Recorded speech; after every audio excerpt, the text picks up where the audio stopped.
Hello, viewers. My name is Bill, and I am here with Blvd and Joe Robert today. We're covering a very interesting topic, how to invest in the coming digital economy.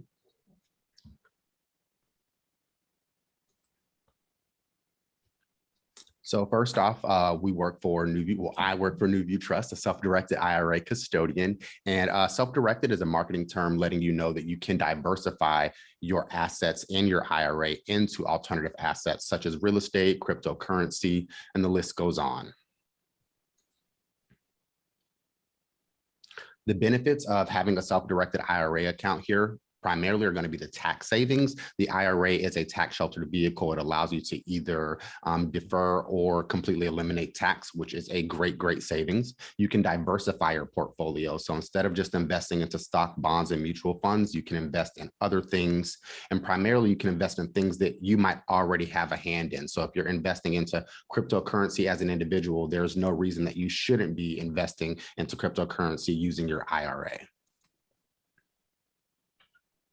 We do offer 7 types of plans here. Our personal plans are our Roth and traditional. Our employer plans are available to anybody with self-employed earned income. So that's a solo 401k and SEP IRA and a simple IRA. Finally, we have our specialty plans, which are our health savings account and our education savings account. All of these accounts can invest in alternative assets. And for an extra bonus, you can conjoin these accounts for additional buying power. And as I said, they can all invest in things like real estate, promissory notes, private entities, cryptocurrency, and the list goes on. Basically, if you can put title to it, 9 times out of 10, you can own it in your IRA. Finally, I come to our disclaimer. NuView Trust is a passive custodian, meaning we don't actually sell anything, but we do provide plenty of great educational resources like both of the gentlemen we have going to speak today. So if you do have any questions, please feel free to reach out, give us a shout, and we are happy to help. And now the moment you've all been waiting for, the great minds of our time. We have Blvd and again, Joe Roberts. So we'll take it, we'll give it to them.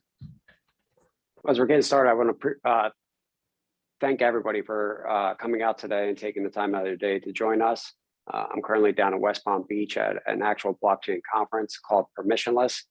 And Bill and I are excited to bring you this info today as we're just about to get started. Yep, bear with me 1 minute here.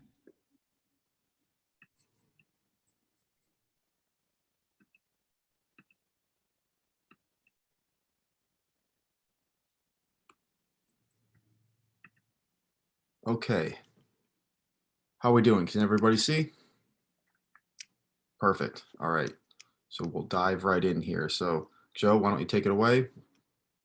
All right, today's presentation, we're going to roll into how to invest in the coming crypto and digital economy tax-free. Again, my name is Joe Robert and Bill Guida here with me today too. As you know, we have our disclaimer I have to go through. Presentations are intended for educational purposes only and do not replace independent professional judgment and may not actually reflect today's facts. Statements of facts and opinions expressed for those of the presenters individually. Unless expressly stated to the contrary, they are not the opinion or position of the trust custodian, Robert Ventures, or its employees or contractors. The trust custodian, Robert Ventures, and the presenters do not endorse or approve and assume no liability for the content, accuracy, or completeness of the information presented today. Then you should note that this session will be audio and video recorded and may be published in various media, including print, audio, and video formats without further notice.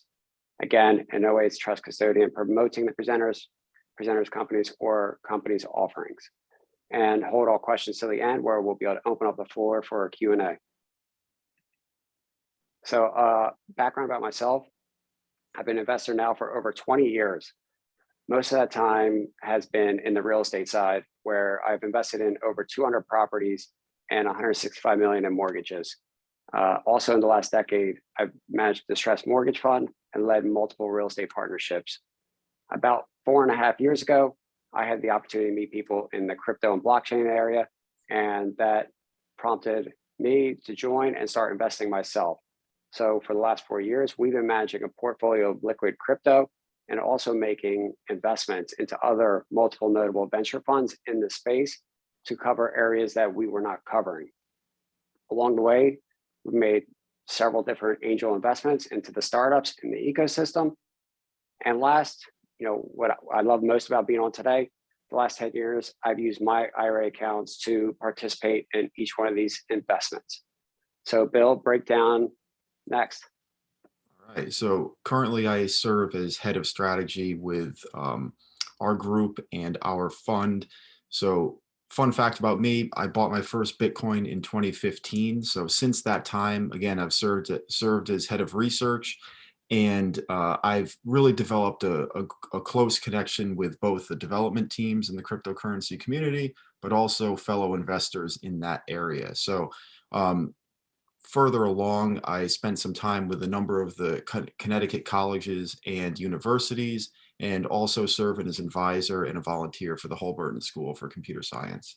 So deeply invested in this industry, and also very passionate about the IRA and the tax advantage vehicles that are offered today. So it's one of the best ways that you can get involved in cryptocurrency and also take advantage of tax advantaged vehicles such as Roths and SEP IRAs. So we'll talk more about that in the next few slides.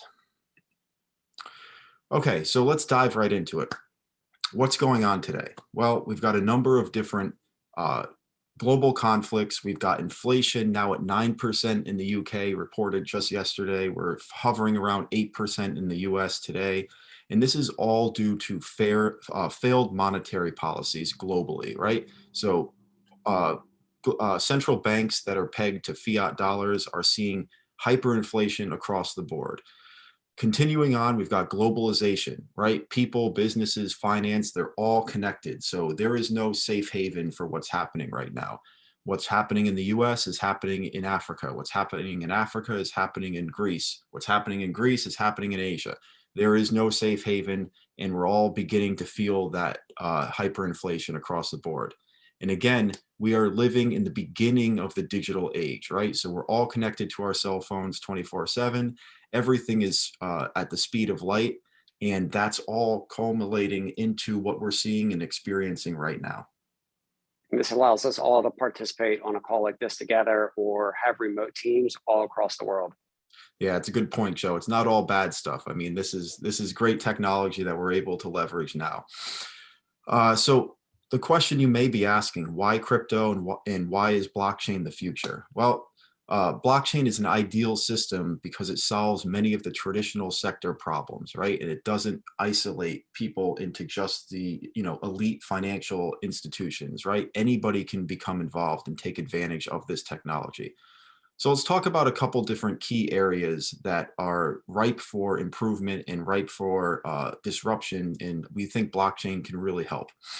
Well, non-confiscatable assets is probably the number one blockchain related usage right now. So people are holding wealth in Bitcoin right now. And the idea here is that no sovereign nation, no government, no corrupt individuals, no crime entity can take that Bitcoin from you if you are able to secure your coins properly and appropriately. So we're seeing in the Ukraine and Russia right now, fiat currencies are absolutely getting destroyed. So the Russian currency, many European currencies in the past, the euro, in Greece, we saw it in 2013. We are seeing confiscation by governments, and we're seeing people lose generational wealth overnight. With Bitcoin, you are able to prevent this to a certain degree, and that's what we're really starting to see right now.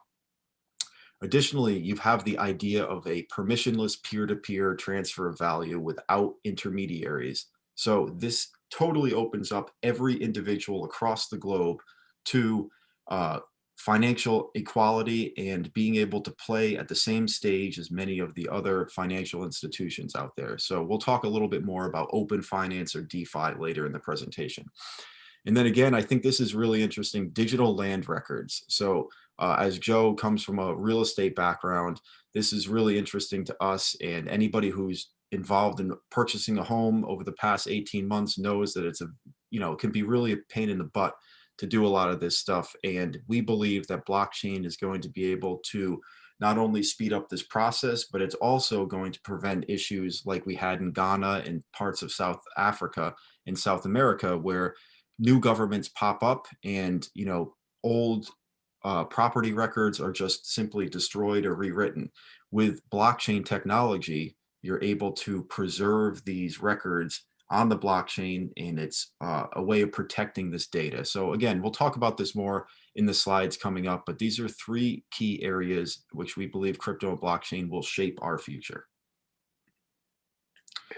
So you may be asking, all right, we know this is a big deal. We know this is becoming more and more important. What is crypto and what's blockchain? Well, blockchain in its most simplest form is an infrastructure layer upon which applications are built, right? So in general, this blockchain technology is decentralized in that there's no one single point of failure.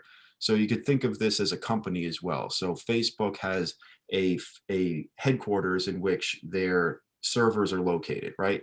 So we've seen Facebook go down many, many times. That's because it is centralized in its nature.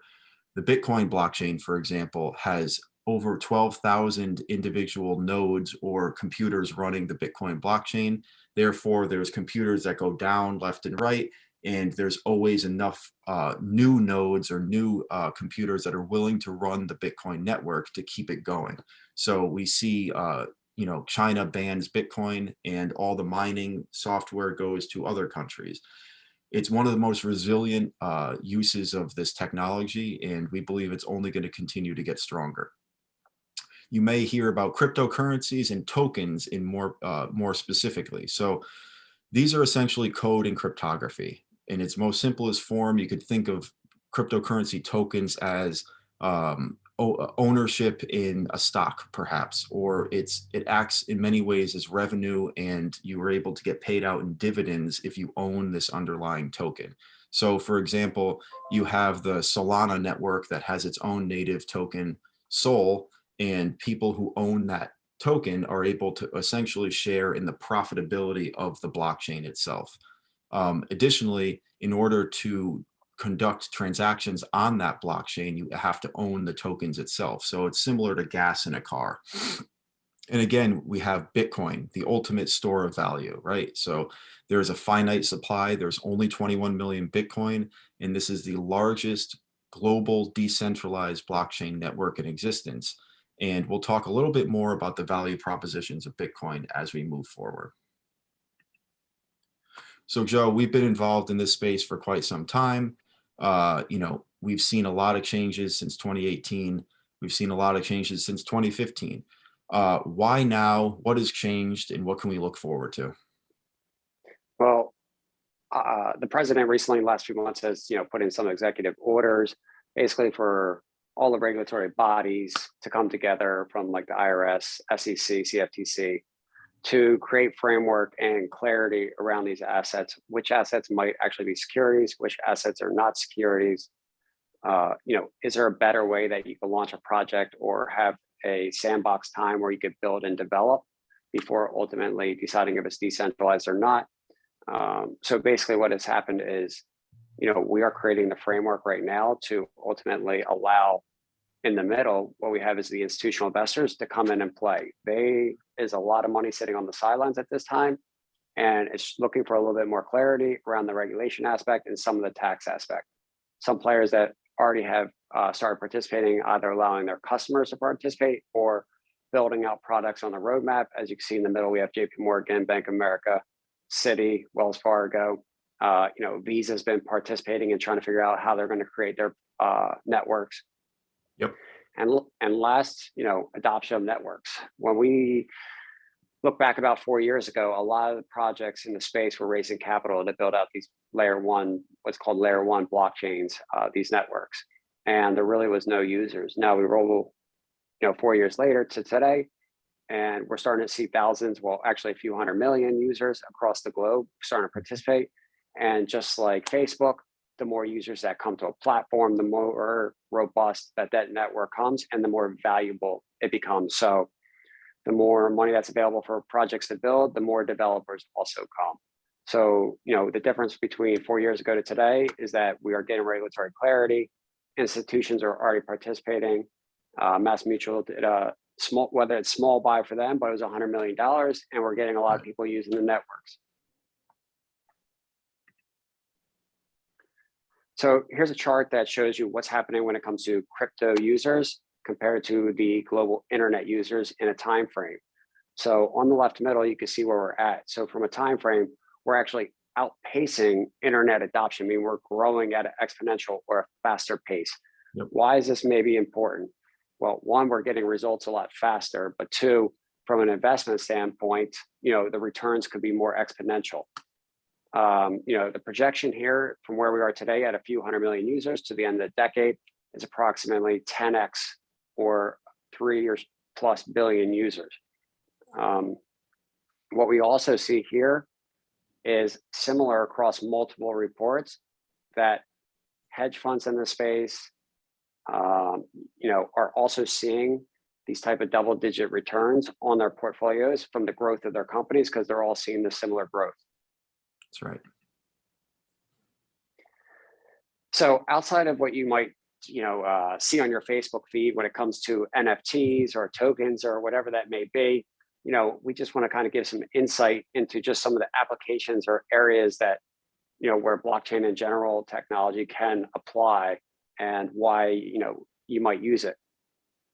So when it comes to banking, the ability for me to, let's say, send money to Bill or to someone in China or South America without any intermediary and instantly is very important. And that's what we have the ability to be able to do today through utilizing any tokens or what's known as the stable coins. You could send 100 million, $1 billion, basically anywhere around the world for a very low cost instantly. Next, we have identity. This is the next important thing to come to the market. Some great use cases might be, over the years, maybe you're going into a bar as a woman and you might not feel safe giving the bouncer your ID where he could see all your information. We're going to have technology that kind of just validates to who you are as a person and that you're of just the legal age and they don't need to know any other information like your home address or anything else.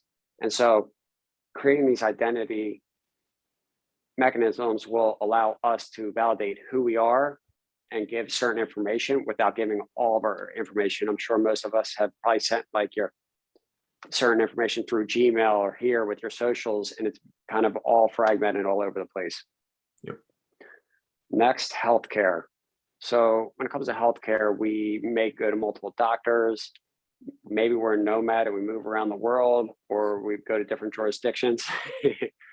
And so our records get very fragmented. They're all over the place and it's not really in a centralized place. And you also don't have control of it, right? You don't typically have a copy of that. So a use case might be where, your data is all housed on a blockchain and whenever you could go to a doctor, you could allow permission for that doctor to see it, use it, take notes, and then you would take it back with you. Supply chain over the last 24 months with COVID, obviously there's been a lot of supply chain issues and what's happening there. This gives us the ability to be able to track, when something maybe originates in China or South America and comes here, but along every step of the way and be able to see just what's happening in real time. A big one in the news a couple of years ago was the government and the voting for the president, right? Whether or not these counting the ballots or these fake votes or what actually came out of it, we don't really know. But blockchain can solve this where, let's say each person with social or whatever gets a unique identifier and can vote once, and then that information is immutable and can't be changed and is only counted once. And so the benefit there is really a no cheating system. Also, when it comes to taxes, the ability the government could implement to where if they have some type of digital currency, they could take that sales tax or that some percent tax rate off the top when you make a transaction, and then those are instantly paid and they're not paid 30 days later or 60 days later. Yep. Cloud storage. We had, I know someone recently who has all their information in Gmail, all their life pictures. He doesn't quite know, but he might have put something in there or a picture that Google didn't like. And so they banned his account and froze it up. So being able to own and access all your information without the ability of a third party being able to take that from you is very important. Last, we have real estate. I'm sure most of us have purchased a piece of real estate over the years. The process is getting faster, but when you think about it in a digital age, There's no reason why you can't buy a piece of real estate in literally hours. Mhm.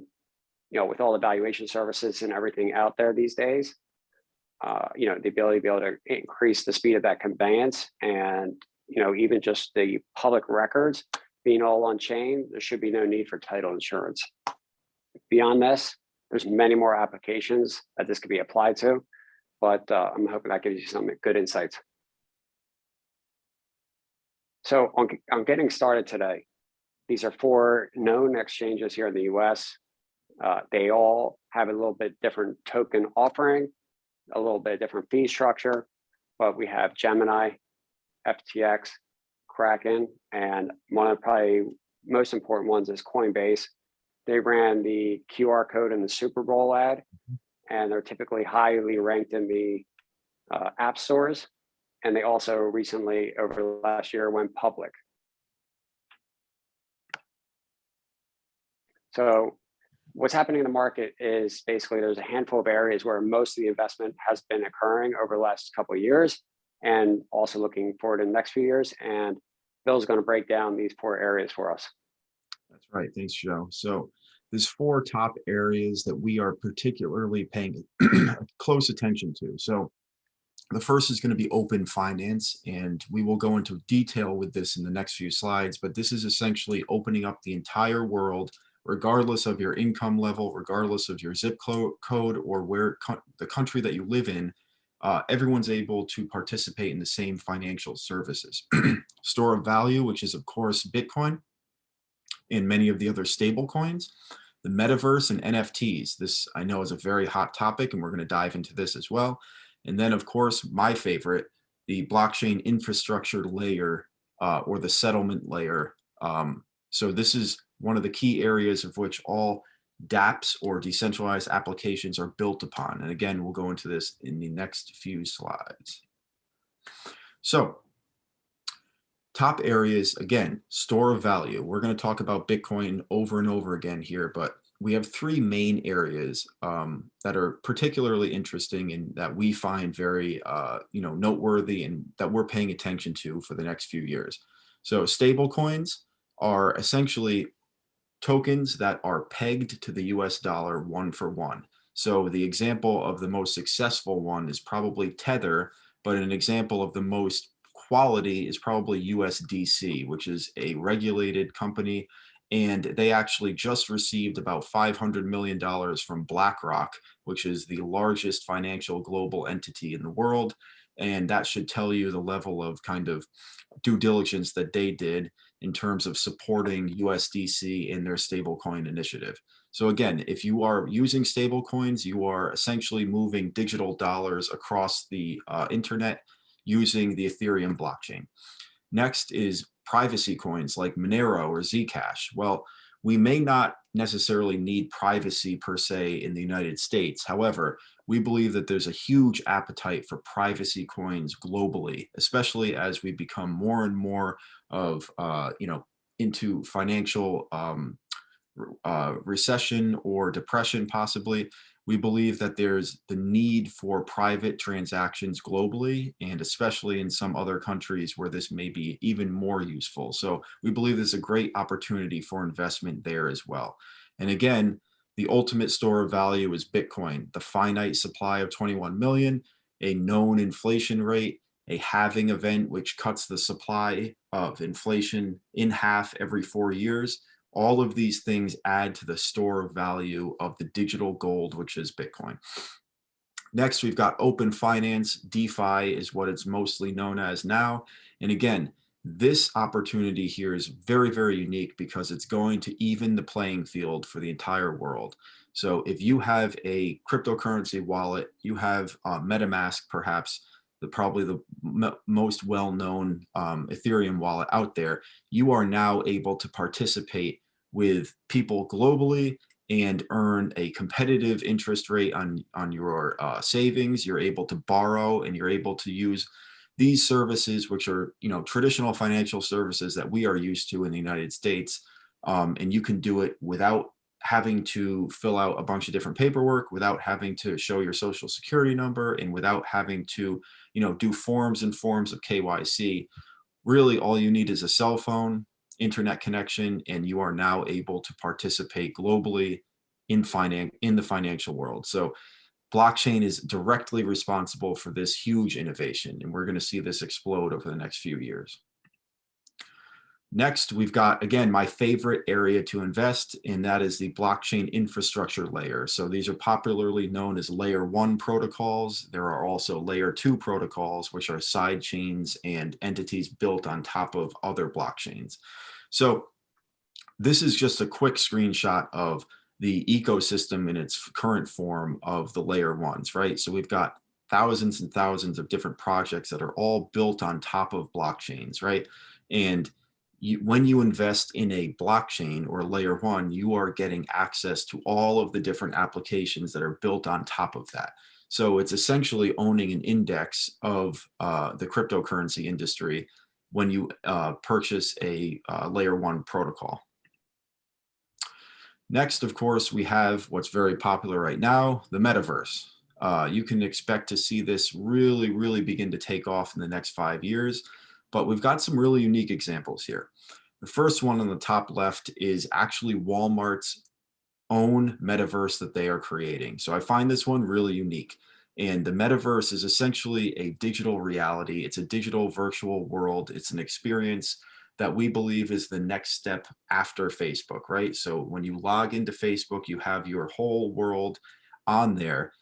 Next is you're going to have an avatar, and you're going to be able to really participate, walk around, be entertained, purchase, sell inside of a digital universe. And you could think of this more so as like The Sims, if anybody ever played that game, or some video games like World of Warcraft. That's probably the closest thing that you could think of. But again, there's real money being made in this. There's real property being sold. There's entities becoming involved. There's traditional real estate practices going live right now in different metaverses. So on the left, of course, you've got Walmart, and they're producing a digital shopping experience. So right here, Joe, you've got somebody going through the aisles doing their shopping at Walmart. And then who knows, maybe, 2 years from now, you'll do your shopping online, and then you'll get it delivered by drone to your house 10 minutes later. So that's how fast this technology is really making an impact, and it's really exciting to see that. Other noteworthy thing here is exhibitions and concerts inside of metaverses. So we've seen some of the biggest DJs during COVID stop doing actual performances, and they said, you know what, we're going to embrace the metaverse, we're going to embrace this new technology, and we're going to do concerts inside of the metaverse. And we've had record numbers of people showing up, tickets being sold, advertisements being sold. So this is a real economy inside these digital worlds, and it's ripe for innovation, and there's huge opportunities here. Again, we've got real estate, and this little picture here in the top right is actually Mark Zuckerberg's avatar. So Mark Zuckerberg obviously is the creator of Facebook. And if there's any indication of where this industry is headed, simply look at Facebook. They literally changed their name to Meta. And that is not only symbolic, but it's, fundamentally a pivot in their operations, in their company, that they are embracing the metaverse and the coming metaverse fully and completely. So very, very impressive times that we're living in. And we're excited to continue to watch this grow. And then, of course, we have our NFTs. So NFTs stand for non-fungible tokens. The majority of them are built on either the Ethereum blockchain or the Solana blockchain. And they can represent a number of different things. They can represent collectibles, digital art. You can get access to memberships, clubs. You can get access to music or streaming video and content.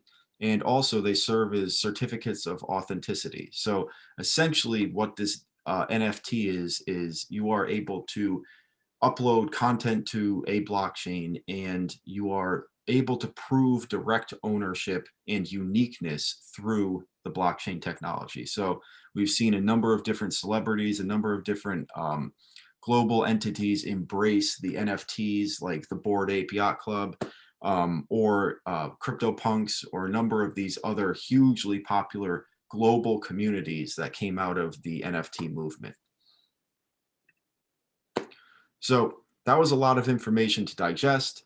And we know that, and we'll probably follow up with questions after this, but over the past 5 years, we've had to go through and probably look at, Joe, what, 80 to 100 companies at least, really diving into due diligence. And this level of due diligence in crypto companies is a little bit different from traditional private equity or regular investing, because there's a lot of variables and there's a lot of uniqueness in this industry. So Joe's going to talk to us a little bit about our level of due diligence and what we do here at Robert Ventures. Yeah, I mean, the information is kind of fragmented. Where in the public markets, you could maybe go to like a Bloomberg terminal or certain finance sites and get all the information, all the quarterly reports, et cetera. Here, you're going to have to go to multiple different sites, social media, and different tools that are available. In this process, as Bill just mentioned, in the 4 areas of investing, that's probably going to be one of your first steps, is kind of maybe figure out what area most intrigues you, when it comes to investing, because the market is getting pretty broad.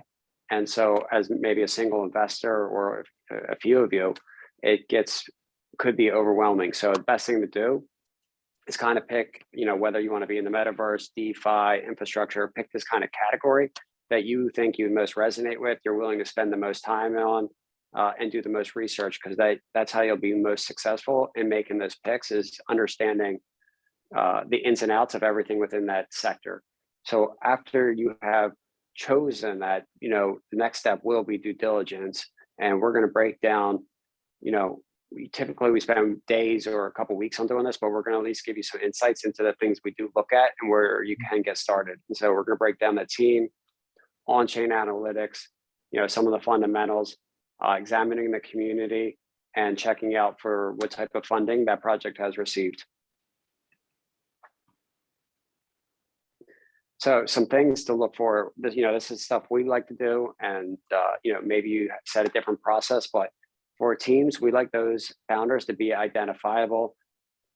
If you've been participating here in the space, you'll understand that there is some anonymous founders that create projects and are not publicly available.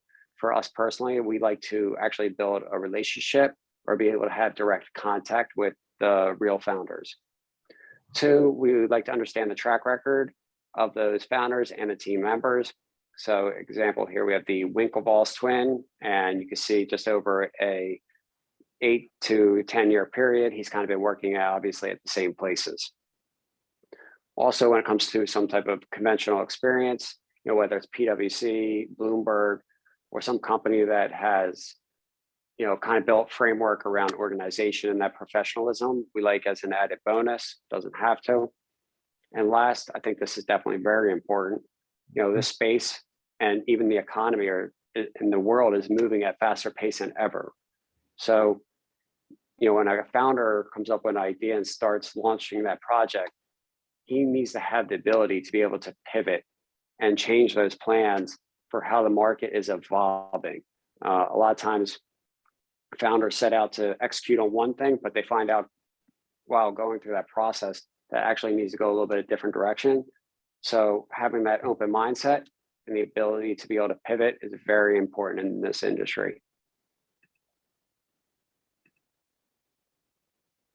Okay, so here we got a block explorer, and this kind of gives you the insights to what's happening on that chain. And we have the token example ribbon here. This just basically at high level breaks you down the current price, the circulating supply, the total market cap of if all the tokens were circulating, and how many current holders hold those tokens, and how many times there's been a transfer. So on the right top, we have the wallet address, which is the unique identifier, and then the quantity of tokens that wallet holds. On the bottom, an example of the ledger, which has all the transactions, what time they occur, from what wallet they came from and what wallet they went to, and then the quantity. Why this might be beneficial. You want to understand, similar maybe to stock, is what is the circulating supply? Yep. Is there a lot more tokens that could come onto the market and bring the price down? Is it inflationary? You also maybe want to look at is there certain wallets that have a high concentration of tokens, meaning, well, what you hear in the space is whales, right? So is there certain whales that own a majority of the tokens, or is it pretty evenly distributed? With the block explorer, you kind of get all that information. I think that's probably about it on the block explorer. So when it comes to the fundamentals, we have top left here, this example of utilizing, we on coin market cap, right?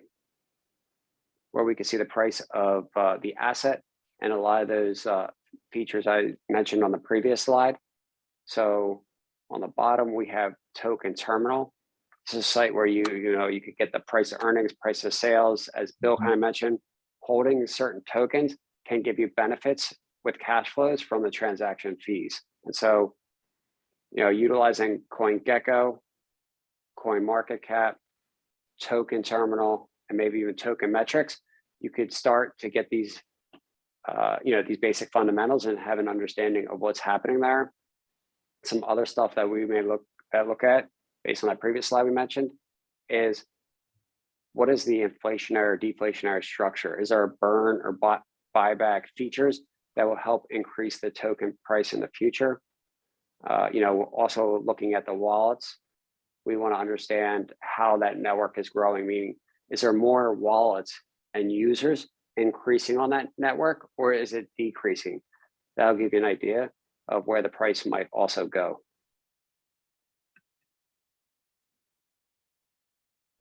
So pretty much, because everything is software, I mean, we're pretty much, it all comes down to the developers in the space, right? You need developers. Mm-hmm. So there's over 18,000 developers currently in the space. And what we like to look at is comparing the different projects against each other in the same sector, and just understanding where are the developers going to and where are they leaving, because that will give you insight into the activity in the future. The more developers that typically come to a project, it's going to be an indication that that project is going to increase in value and also continue to grow. Some things are, because it's all open source software for the most part, you can actually get an idea of when and how much are those developers actually contributing to the code, typically through GitHub, right? Also, you're going to understand what the project's treasury, how much the treasury is, and what incentives are there for those developers to come and build on that project, and how much capital or runway does that project have to pay those developers for the next few years. Social media, it's very big in this space. You can measure activity through the Twitter and Discord accounts. You could also understand the community sentiment.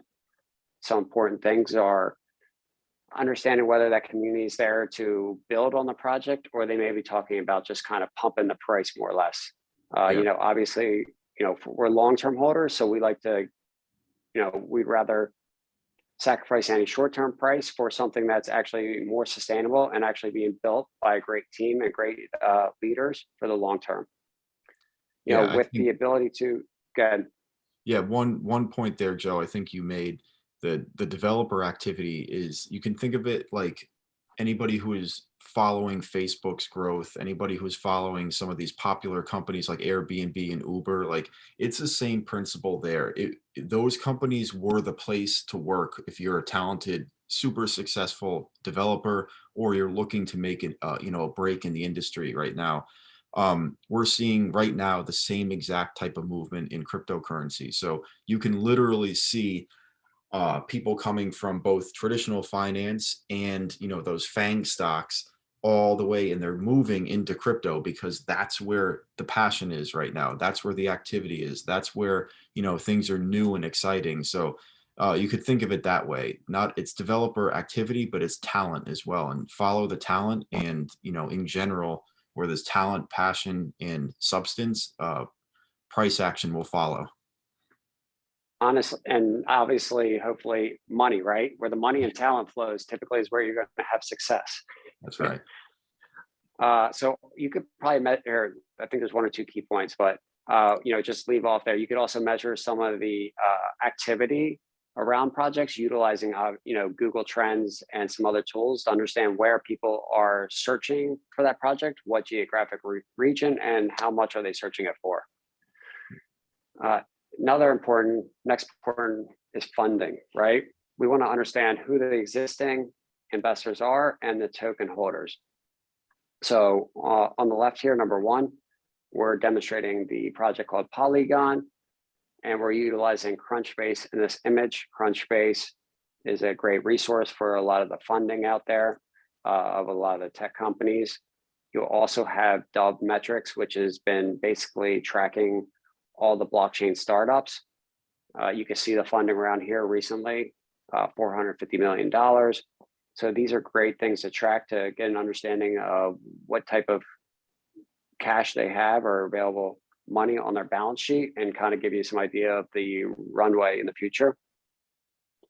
On the right, we have Discord and Twitter accounts.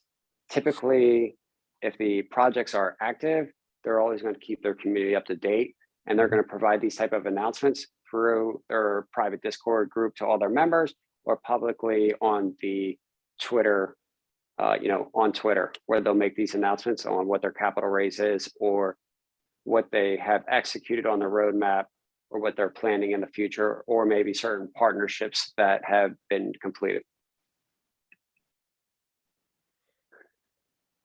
Most projects host what's known as a white paper on their website. And I like to say this is basically their business plan and their vision of what they're trying to set out and execute. Typically in the white paper, they will lay out the tokenomics, or basically how the tokens will be allocated, whether it's how much gets allocated to the team, gets allocated to the marketing, allocated to private sale, and so forth. And so this is a great way to have an understanding of how that money will be spent. And number four, as I mentioned, from the Block Explorer, you could sometimes get an idea by the wallet addresses of who owns certain tokens already in that project. There are services like Nansen that track wallets and try to identify them, and then be able to put a name on them for people to use their service and have an idea of who owns what in their portfolio. Because again, this is open source, so the information is available to the public. So once you know somebody's wallet address, you could track all their activity. That's right. So in this space, over the last few years, as we've seen interest rates compress, and most of the banks were obviously offering whatever that was, 0.01, 15, 10 basis points, basically zero. People have been looking for ways to get yield. And so Bill's going to give us some insights on some services that are currently available and have been around for the last few years. Yeah, thanks, Joe. So there's two main ways to generate yield in the cryptocurrency industry. You can leverage a decentralized finance protocol such as Aave, and you can see on the example here in the top left, again, leveraging that stable coin USDC, you're able to convert dollars into USDC and then use those USDC tokens to gain access to a 2.5% yield. And that may be structured like something maybe, 36 months, something like that, 6 months. Again, you've got Compound, which is another protocol, which is offering up to 4% on different balances. And again, that's both decentralized, it's distributed, and there are players from all across the globe participating in this global liquidity pool. Next, you've got what we call CeFi, or centralized finance. And those are big companies like BlockFi and Celsius Network. And these companies are offering yield on not only your cryptocurrencies like Bitcoin and Ethereum, but also yield on those stable coins as well. And they're offering rates, upwards of 7.5%, 8%. And they get that, and they generate that yield in a number of different ways that are unique to each of their company strategies. So all of these companies have had major funding rounds, and actually BlockFi is in the process right now of becoming arguably the most regulated yield provider in the US currently. So there is a little bit of controversy currently with the stablecoin industry. However, there are companies that are really stepping up and embracing regulation and looking forward to moving past some of the things that have happened in that industry. So all positives moving forward. Now, this is a really interesting point here, and it really drives things home.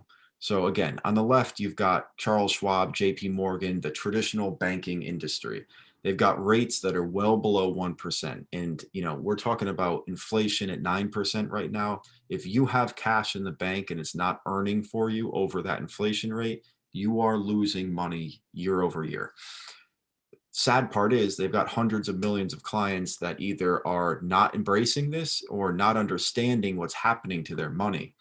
And if you use their credit card services, you're getting 1% cash back, 1.5% maybe. You've got blockchain companies that are saying, hey, wait, we've got a problem here. Blockchain has an opportunity, and we're going to try and create traditional financial services that can service the customer versus servicing shareholders.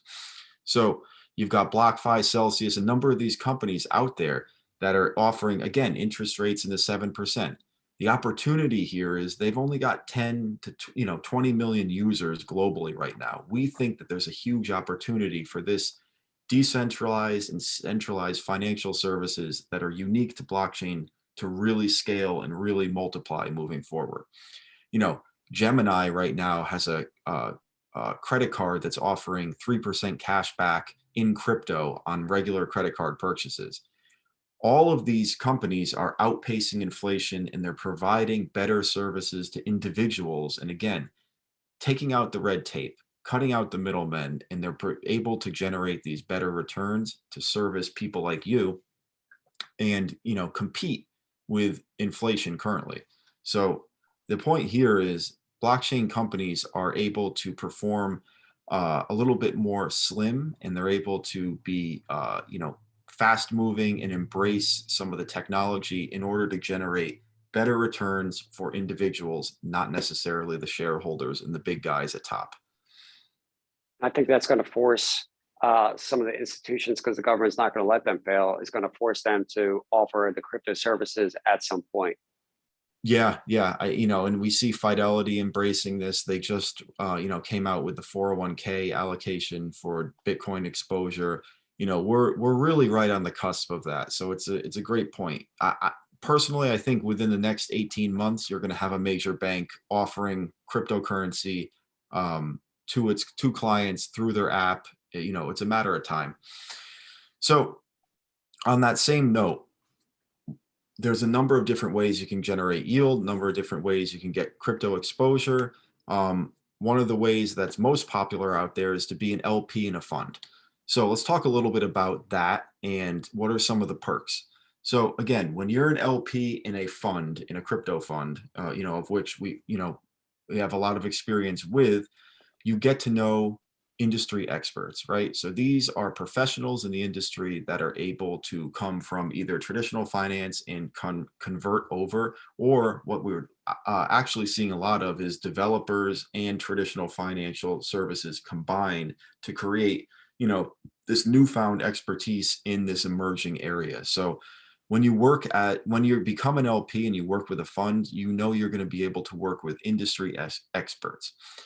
Next is institutional custodians and exchanges. So anybody who's been involved in this industry for any number of years knows that there's risk in holding your own tokens and coins.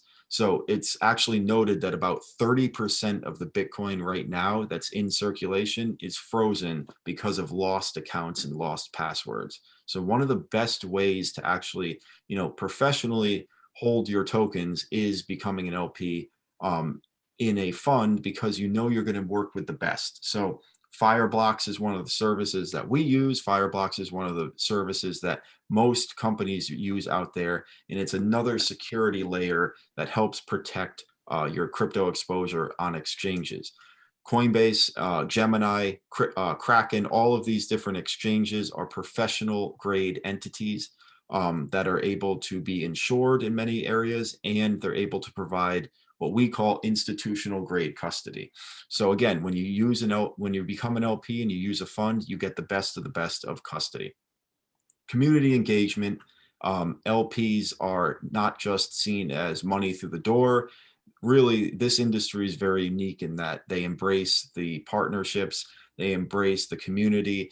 crypto is wildly popular right now, and it's because of the individuals that are so passionate about it. So if you come to any of the events that are thrown by, you know, some of the GPs and some of the funds, you are able to explore and expand your network and really become an expert in that area through communicating with the LPs. So there's a huge network where you're able to just expand knowledge and, you know, do side deals, do a number of different things. It's a great way to gain exposure overall.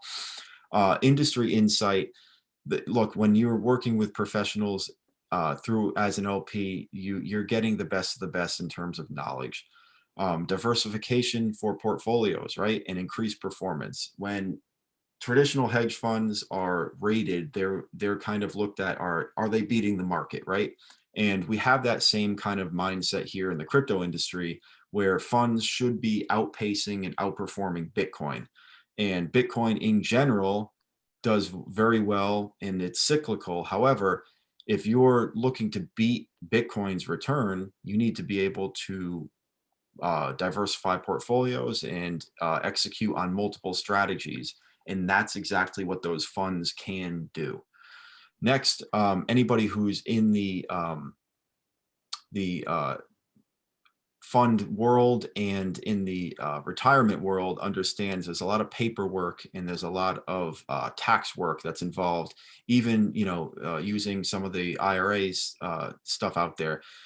When you leverage using a fund, that is done for you, right? So all the legal, all of the tax work, the K1s, the preparation, all of that paperwork is done for you, right? So many times if you're investing through different vehicles, you have to set up different exchanges on different levels under certain entities.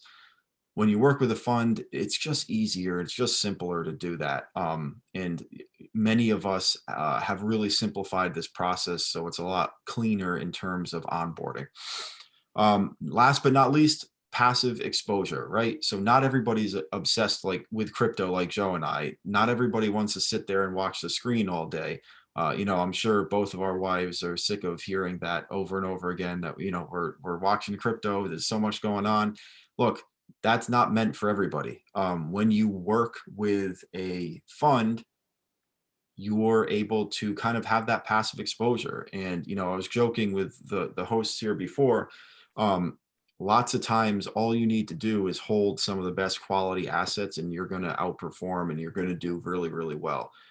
People who get into funds and just kind of have this exposure and they move on with their life, and they trust in the fact that their GPs and the fund custodians are doing the work for them. They enjoy it a little bit more too. You're out of the weeds, you're out of the grass. So it's a great way to have passive exposure and live your life without having to be obsessed with crypto.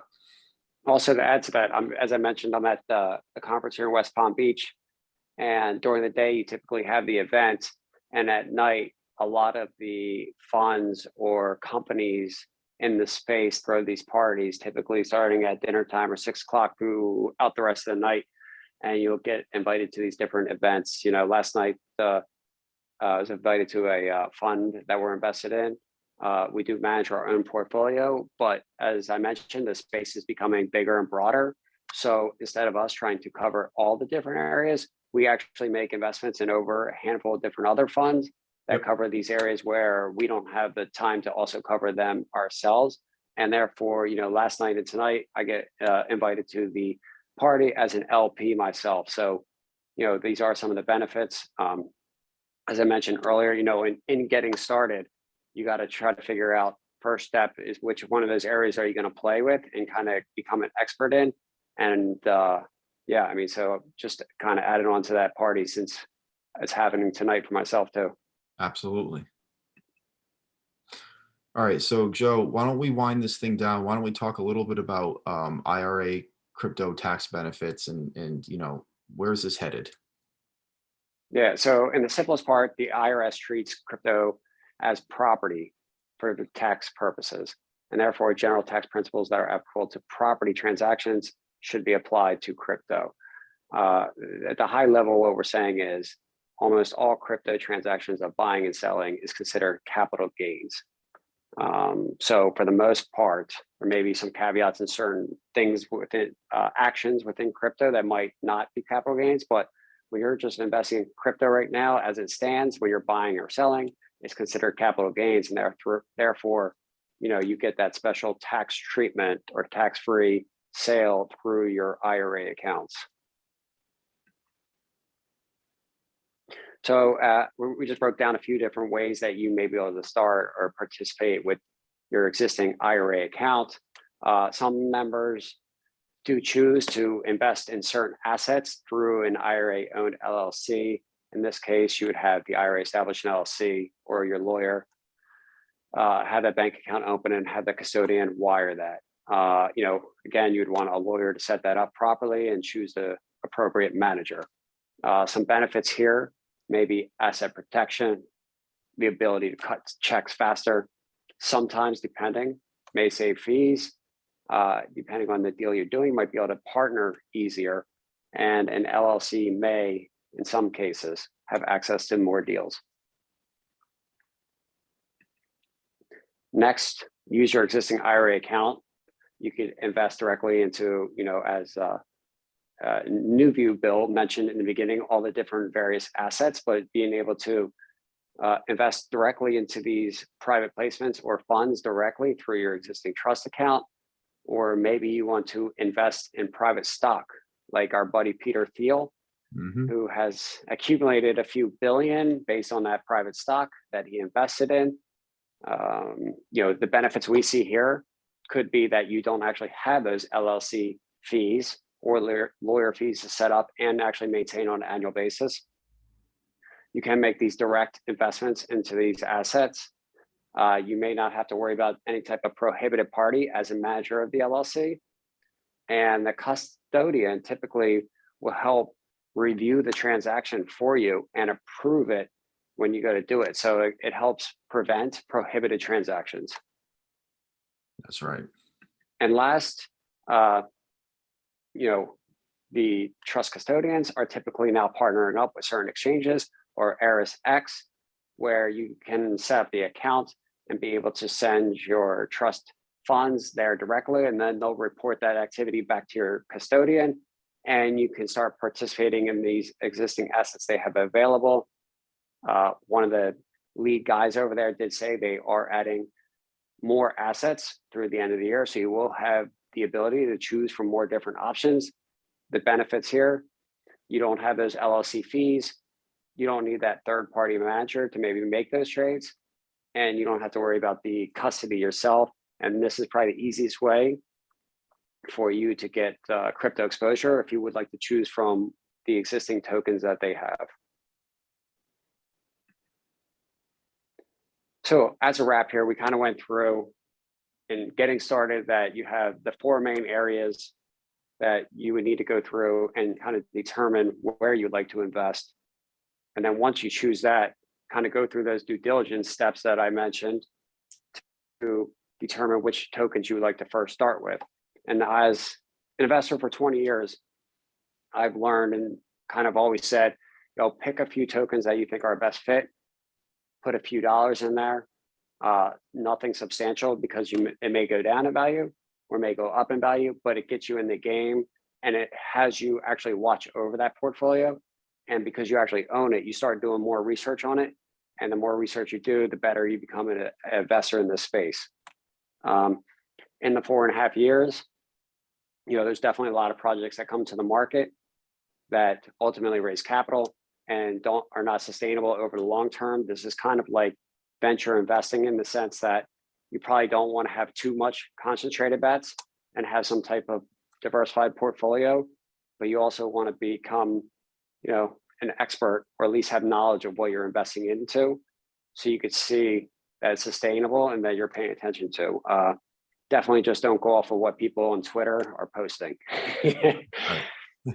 There's a lot of investors that do that. So, conclusion as we wrap up here is that IRAs as a US resident is probably one of the best tax vehicles for crypto investing because of that capital gain treatment and that tax-free income. Also, like the report we showed you and many other reports that we have available, that we're seeing this high double-digit growth through the rest of the decade, which kind of implies about a 10x from here. And so we think, this is one of the few asset classes that show that type of exponential potential through the rest of this decade. So I join you all to, start today and kind of go through those different steps that we broke down. And the best way to learn is just by doing and getting in there and read it, going to those projects' websites, reading those white papers, and just starting to digest what is happening. And that'd be a great place to start. For everybody, I welcome you to join our weekly digital asset newsletter, and you can subscribe at joerobert.com. Bill or somebody will drop that link here in the chat. And each week we have a newsletter that goes out, just kind of gives insights into, investing in the space, recent tweets, and also we typically are interviewing projects in the space, where we have direct communication with these teams, where we get these type of insights into what they're doing and what they're building. And we will post that in that newsletter. For all other informations or more about investing or anything, you could also fill out the form directly on our site at robertventures.com.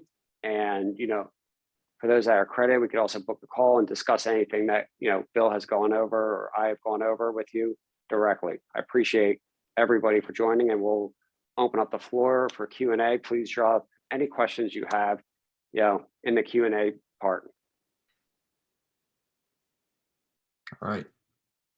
So we do have one question here. It says, what do you think about what happened on the stable coins this last week? I knew we were going to get that question. It's a really valid question. I think it's important to talk about. Joe, I can take this and then you can comment if you want. But what we saw this past week was probably, it was the equivalent of the Bear Stearns collapse in terms of the magnitude for one individual stablecoin out there. So the Terra Luna network was directly impacted, and there was essentially a run on this stablecoin, and the fundamental flaws were there, and we can say confidently that there was no exposure for our group and individually, but there were people that were definitely negatively impacted by this.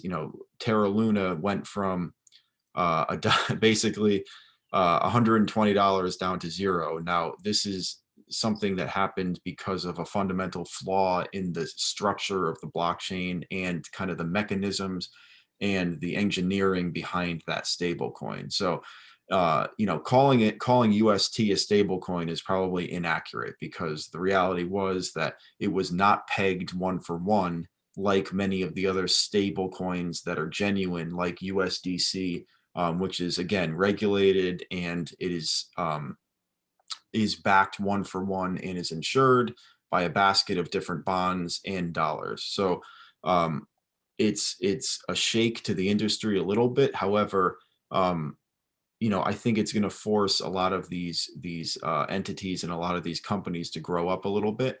And I think we needed a little bit of a shakeup. But the reality is, if you were investing in Terra Luna or that UST stablecoin, you need to do the research and you need to understand what you're getting involved in. There are such things as too good to be true, and unfortunately, the Terra Luna network is a good example of that. And I hope that those guys can recover and kind of move forward, and let that not be a black eye on the entire industry. Yeah, so a few things to add there from just the investor standpoint and high level is that, as I kind of mentioned, this is like venture, but liquid, right? So when you say venture, these are basically, you're investing in new projects, startups, they have ideas. And so we're partially, I guess you could say, in the experiment stage, right? To ultimately build out projects for the digital economy. And not everything will work. And that's why you should take the responsibility and always be somewhat diversified and never put your capital all at risk. No one position should make you lose your portfolio. That's one thing. Two, they entice people with 20% yields. You know, if you're familiar with the space and more on the safe side, as Bill showed you, probably in that 2.5 to 7.5 to 9.5, you know, you can kind of understand and underwrite where those returns come from. When you get up into the 15, 20, 30, 40, 50% returns, you'll learn quickly that those inflationary rewards are not sustainable and shouldn't always be trusted. And typically they'll never last forever. And you don't want to be the one, you know, unfortunately that might be like the one last week where you lost your money. So just put on your thinking hat and say, hey, is this return sustainable? If it's not, most likely I would never participate to put my capital at risk. Correct. Very thorough answer. Next question is there a minimum investment? Yeah, so I would say, you know, currently with what we are personally set up, like I said, you could book a call. That'll be, you know, we could discuss that internally. And that's about $50,000. Most funds out there, I could say it's a wide range. Yeah. And it really just depends on what you're getting into. A lot of funds, because of the space has grown as a whole, there are certain funds that have that 50, 100K minimum, and there's funds that have a $3 million minimum. And so it just depends on what you're looking to invest in and who the fund is and what they are currently offering. Yep. All right. And next question, is mining less risky than the coin itself? So that's a good question. So I think probably what you're asking is, you know, either buying mining equipment or investing in mining stocks or getting exposure to the mining of a cryptocurrency versus kind of holding the cryptocurrency, the underlying cryptocurrency. So what I've learned in my experience is that there's profit in both, and that, you know, there's great strategies in both. However, most of the time, especially for smaller entities and individuals, absolutely, you are much better off just owning the asset, the underlying asset. Like, it is very unprofitable to mine Bitcoin as an individual right now because you are pinned against, you know, multi-billion-dollar corporations that are producing the mining equipment and that are, you know, have formal mining operations. You know, these aren't small companies. You know, although the blockchain is decentralized, it's very much professionals behind, you know, keeping the network going. So would I invest in the mining opportunities? No, I would rather focus on the tokens themselves. And the same thing is with Ethereum currently. It's more profitable, especially for a small individual operation, to simply just own the asset. There's pockets of time when it's profitable to mine, but in reality, there's a lot of upkeep, a lot of expense, and by the time you get the mining equipment, most of the time it's out of date because it's such a back order on the miners themselves. So that's my personal take, but I also know individuals who do it for a hobby and they just love it, and it's fun for them to do, and it's a great way to get exposure. So I guess add to that, to add on to Bill's, is that, you know, we haven't participated in the mining aspect. We've looked at mining deals over the years.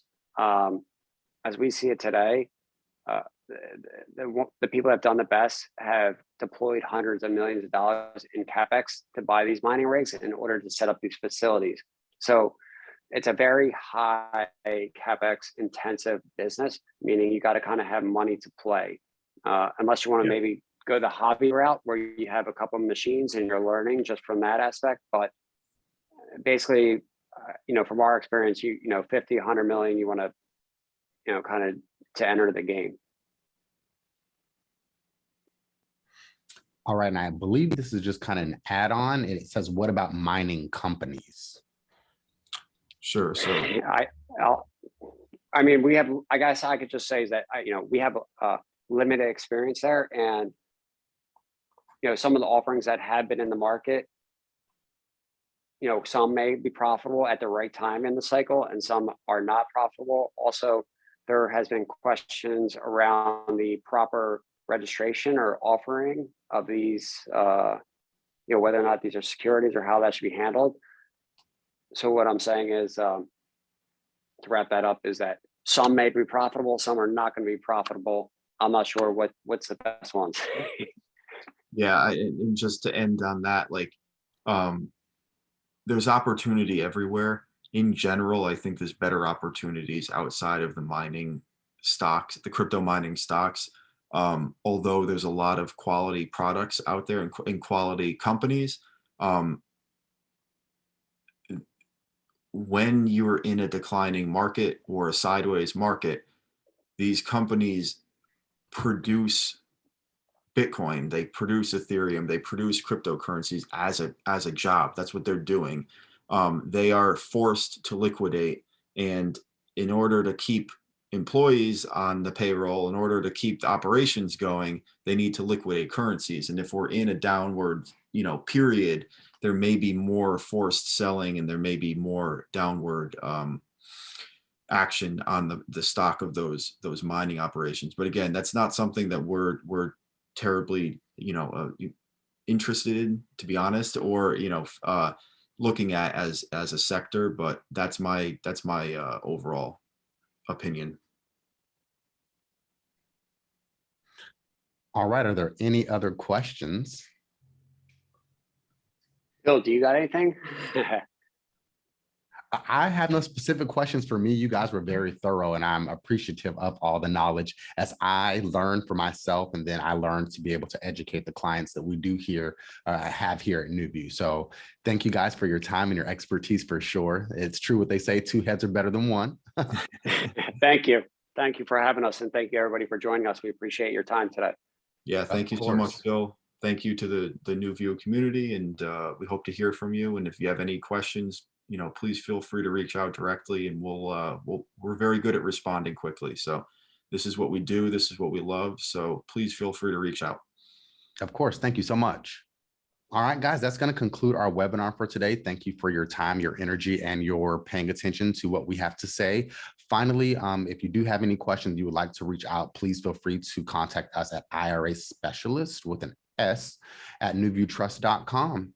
If there are no further questions, then we are signing out. Thank you, guys.